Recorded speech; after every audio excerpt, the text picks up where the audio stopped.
it wasn't something I could talk about over the phone. And anyway, the wolf was totally paranoid about phones, but because of the game being 2 days away and a ton of last-minute action coming in, it seemed impossible to find time to meet.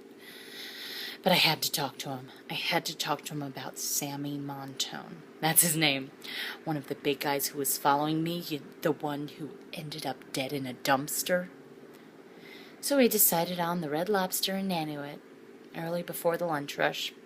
I wasn't very hungry, but the wolf ordered shrimp nachos. As soon as the waiter left, I cut to the chase and I asked, who was he? The wolf turned down his mouth and he shrugged. But he's working for you, I said. His eyes narrowed and he said, who says this? Well, the last thing I want to do is get Spodes in trouble, so I just said nothing, just like the wolf had taught me to do with Thomas.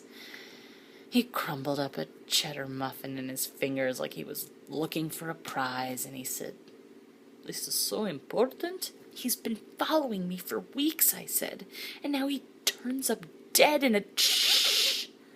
Not so loud, Sasha. Okay, I said. I lowered my voice. Tell me, who is he? The wolf looked out the window and he said, they say a chance of snow on Sunday. And I stood up. I don't know if I was actually going to leave, but before I could, the wolf said, he said it like he meant it, sit down, Sasha. Sasha, sit down. So I did. He took a moment staring into the nachos, and then he said in a low voice, I am doing many things, Sasha. Many different business besides sports betting business. Maybe you know this, yes? Oh, it's none of my business, I said. Yes, of course. Of course, Sasha. This man, Montone. The wolf practically spat out the name like it was cursed. He does some work for me in one of these other business, and we had disagreement, and I let him go. Where he went, I don't know.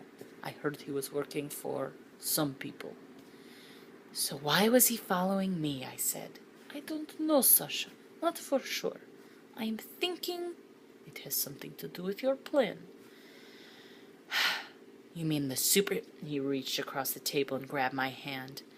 I could feel his strength. Feel that he could snap my wrist like a breadstick. Shh, he says.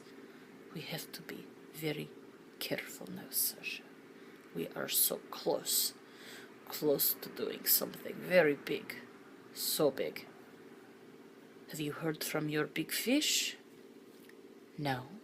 And this is good, I think, yes? I told him yes, but what did I know? I was so far in over my head. I mean, I felt like right then, if he had let go of my hand, I would have just slid under the table. What will you do with your money, Sasha? Have you thought about it? My money? Yes.